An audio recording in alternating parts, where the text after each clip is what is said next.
Within the safe embrace of Tom Bombadil's house, I checked and rechecked my equipment. I did not want anything to let me down. I oiled and sharpened my blade and meticulously inspected my armor, making sure no discrepancies awaited an enemy's strike to initiate a mortal betrayal.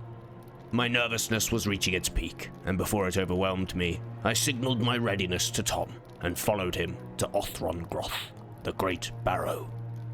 Come, Derry Doll, can you hear me singing? An unholy alliance is forged within the depths of Othron-groth, the great Barrow, a sinister pact which could spell doom for Eriador.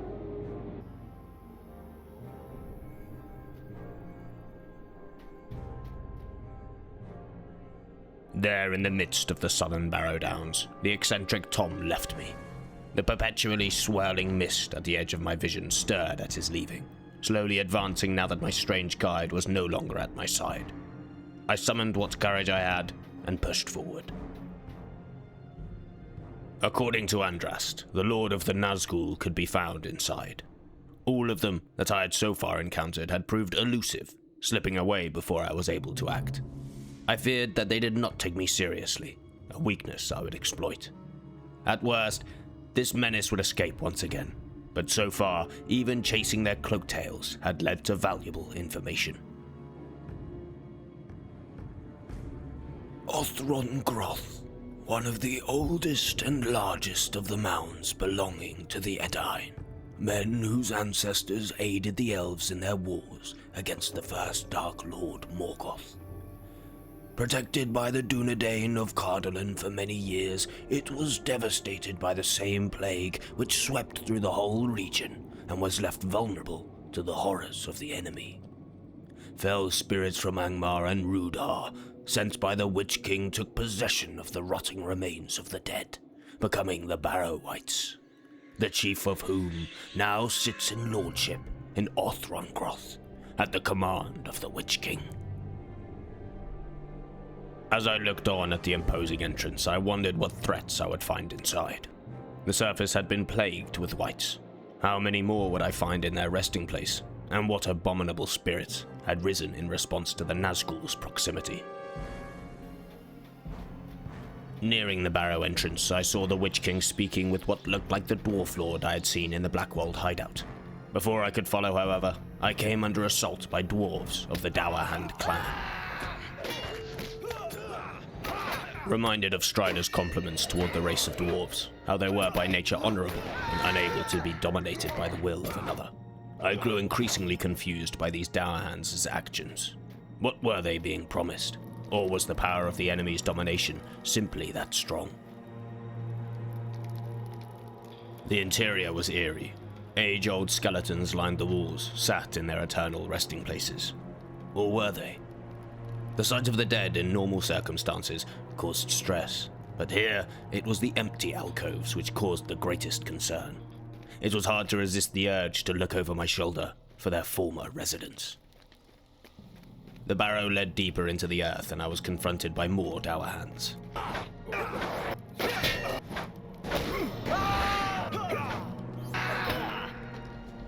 Their tolerance of the surroundings demonstrated a much greater fall into evil compared to their previous connections with the Blackwald Brigands.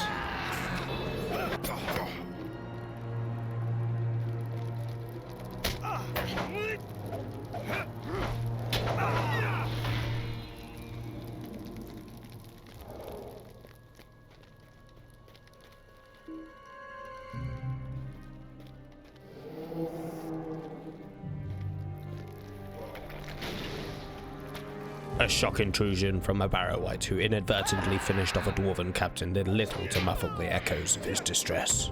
The captain had been genuinely shocked. The Dowerhands had been told that defeat was impossible by their leader Skorgrim. The dwarves' belief was firm as stone, yet clearly ill-placed. Were Skorgrim's words no more than a rallying cry by a confident leader, or was something duplicitous at work? The Dowerhands' blind faith in this Skorgrim demonstrated a clear weak point in their culture, a point that was possibly being manipulated by the enemy. The stout and barrel-chested dwarves were then replaced by the rotting remains of wights, whose bodies lay in various states of decomposition. Bone and rotting flesh held together by evil magic filled the corridors this deep into the Barrow, and their unnatural strength slowed my progress.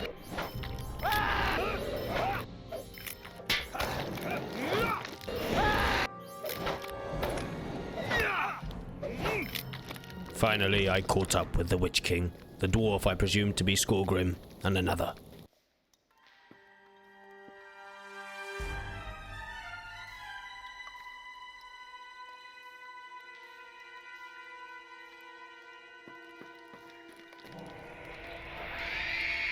After hearing the tail end of their conversation, I bravely confronted them.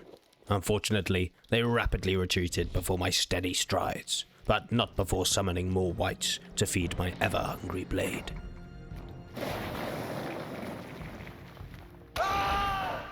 The repetitive nature of these fights allowed my mind to focus on what I had just heard, while my hands dutifully assaulted the enemy.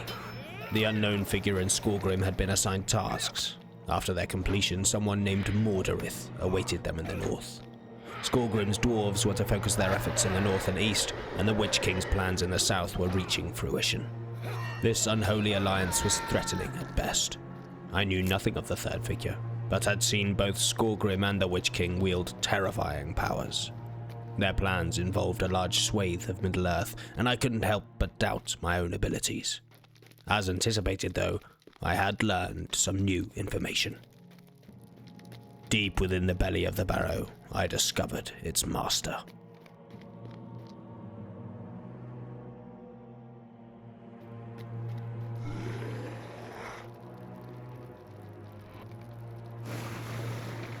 Its overzealousness proved a great boon. Confident in its ability to silence me, it shared details of the plans I'd caught snippets of. The Witch King sought a great power for their master. Skorgrim was to go north and gather an army, and the other figure, to whom this wight owed its form, was to go east to Agamor and awaken a sleeping power in its waters. With her under his command, the skies were to turn to blood and all despair. While wrestling with this flood of information, the wight's gaunt servants and its own death strikes from a wicked blade, I was relievedly caught unawares by the rich tenor and booming voice of Tom Bombadil. There he was unveiled as a great power himself.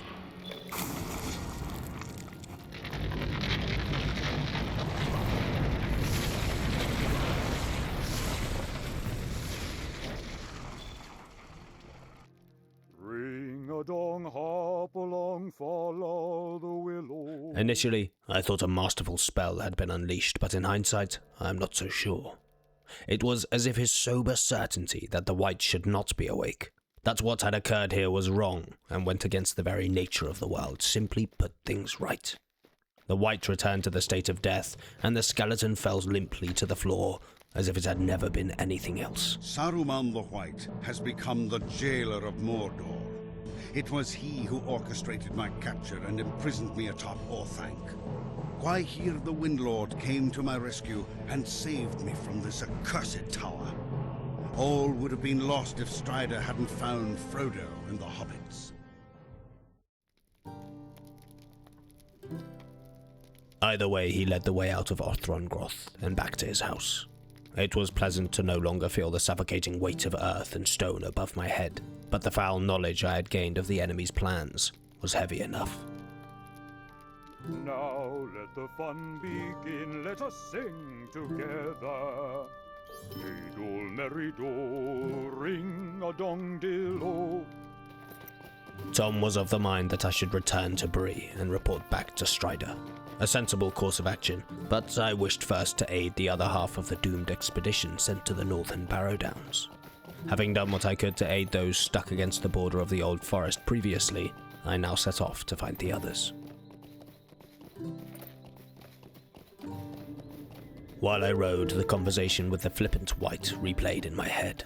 He had described the master of the Witch King as the Dark Lord, something I had heard before, by none other than the Ranger Amdir. This had been the voice he heard when I found him in the Blackwold hideout, a captive before he fully became a wraith.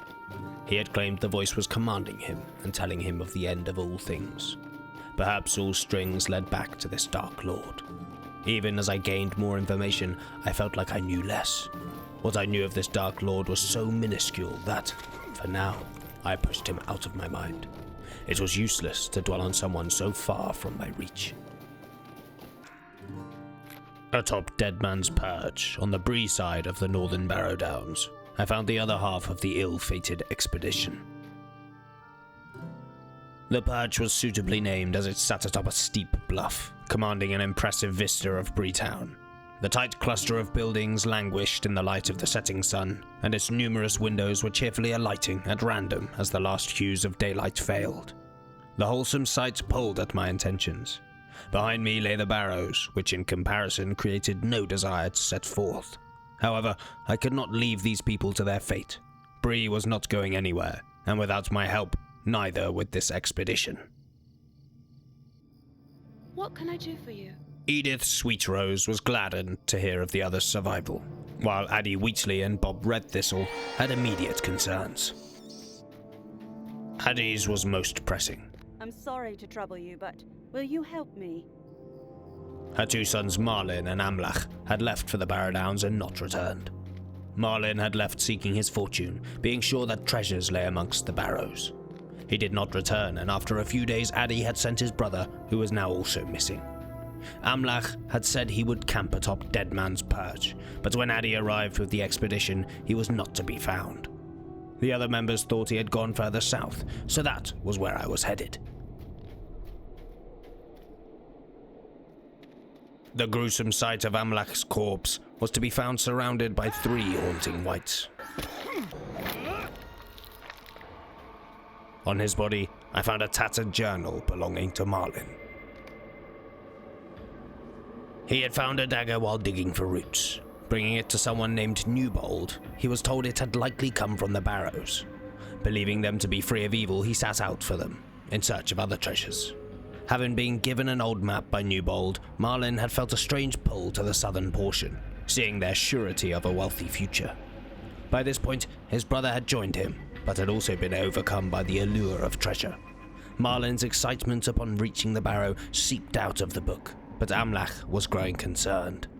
Ominously, the next entries were written by his hand. Rightfully, Amlach was more distrustful of his surroundings. Marlin had left him, and the mists had grown so thick that the lights of Bree were almost invisible. The following day, Amlach's search for his brother closely resembled that of a nightmare. He had seen and heard his brother's calls in what sounded like confused circumstances. The voice fell away as the mists closed back in, and Amlach was forced to retreat back to his camp. The final entry was scrawled in blood. Marlin, voices, Southern Barrows, help him. Woe to me! Might I take a moment of your time? According to Addie, Marlin had never left the journal out of his sight, so for what reason had he left it with his brother? She took consolation in Amlach's bravery and unwillingness to abandon Marlin, but this did little to help. Though her heart feared the worst, as did mine, she implored me to search for Marlin. Now deep within the Barrow Downs, here I noticed how much larger some of the standing stones were. The deathly chill and silence, combined with the watery mires and the low-hanging blankets of fog which never sat still, made me feel truly alien. Unbelievably, I worried that the northern portion had been but a taste. Not only was I now surrounded by evil, but any semblance of good was far out of reach. Outside of a well-guarded barrow,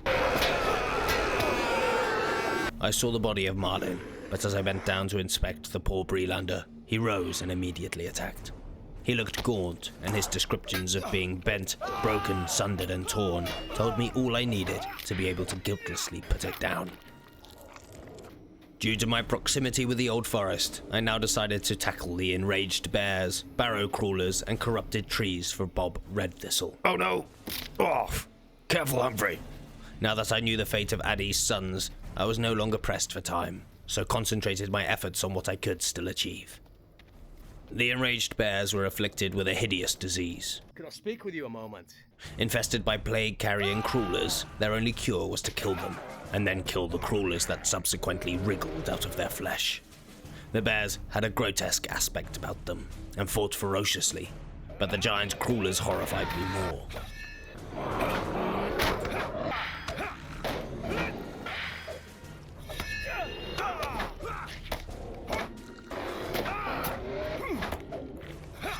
Knowing somewhat about the history of the region, Bob believed it was due to the people that once lived in these lands that the old forest began its slide into ruin.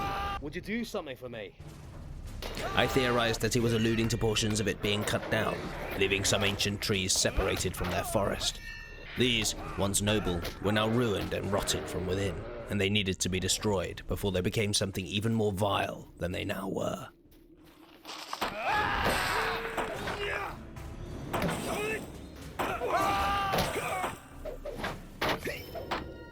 Vile was an understatement. The cursed maples had blackened bark, their branches were sharp like needles, their strength unnatural, crude, but brutal. And worst of all, they bled red sap. The sight of them was so nauseating and twisted that I couldn't bear to think whether the sap was not blood.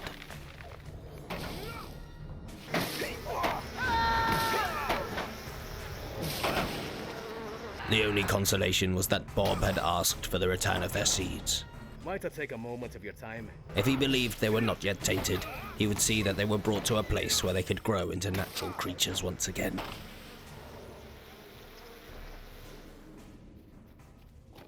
My duty toward Addie Wheatley had now become heavy as a millstone. The deliverance of this awful news could not be postponed further, so I rode back to Dead Man's Perch to tell her that neither of her sons remained. Can't you leave me to my misery? She was filled with sorrow, and I felt helpless. Nothing could be done to help the poor woman. Greetings. Reminding myself that their deaths were not my fault, and that she now at least knew of their fate, I reported back to Bob Redthistle. What do you need? The results of my exploits in the pursuance of his tasks had been more successful. What do you need? His responses did much to combat the helplessness I felt in reaction to Addie's plight, and the knowledge that some of the seeds I had collected were untainted and may yet grow into healthy trees set me right again. With clarity returned to my senses, I noticed Edith Sweetrose's wanting look. Could I speak with you a moment? Affected by Addie's tale and its conclusion, she wished for me to finish what her sons could not. Tales of rumoured treasures from Cardolan were not exclusively held by Addie's sons. Edith had oft heard of them herself. Her greater wealth of knowledge was able to pinpoint them more directly. She believed them to lie in the heart of Ostgorthod, ruins deep within the southern Barrow Downs. Her warnings of their possession by a terrifying creature refreshed memories of the strange spirit I had encountered in the northern Barrow Downs. He had spoken of an evil bone man far to the south, and I wondered if these two foul presences were one and the same. Fortunately, ruins though they be, they still stood out, stark against the night sky. Grandeur still peered through the uncounted years since it stood at its height. The masterful hands and power of the society that birthed it were noticed, simply due to its continuing presence.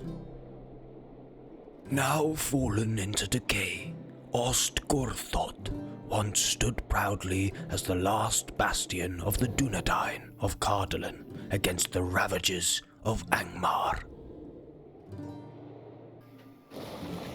My ponderances concerning this bone man were not carried far into the ruins. As if awaiting me, this wight crawled from the stone itself, rupturing and marring it in its frenzy to assault Humphrey and I. Claiming to have been called forth by the Witch King, a fast becoming stale tale, his martial prowess proved no more exciting. Our now routine prolonged executions continued to succeed, and with the Bone Man's death, a battalion of spirits were released. They were almost identical in form to the one we had encountered already, and they seemed to revel in what they deemed to be freedom.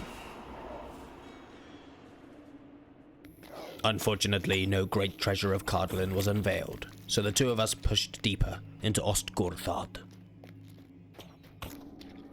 Behind an intricately carved coffin, displayed between great pillars and a now flooded mire, a wight of more significant standing lurked.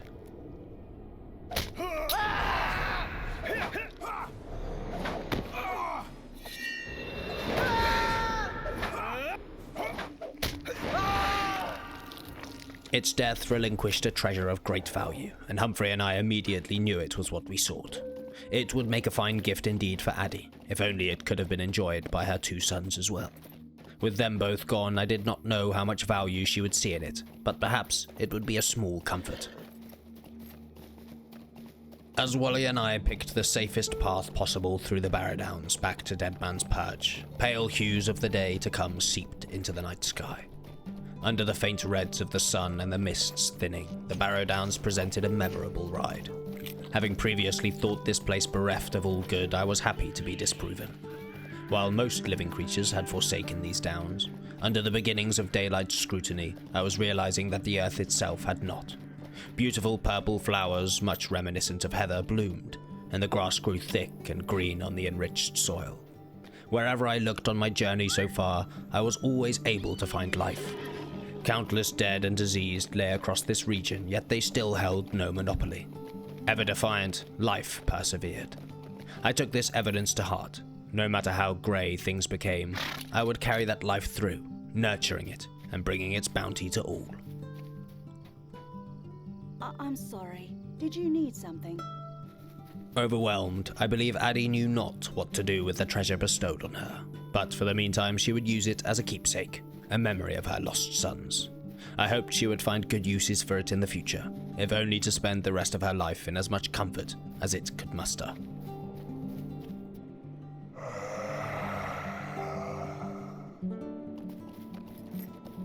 The wandering spirit yearned for the rest he could not find, but I sensed its awareness of it drawing nearer. Supposedly to be found in Bree, the spirit's brother awaited the arrival of the ring I had first found in the tomb. I was eager to return to the safe town, but had a few more things that needed seeing to here, amongst the dead. The living would have to wait but a little longer.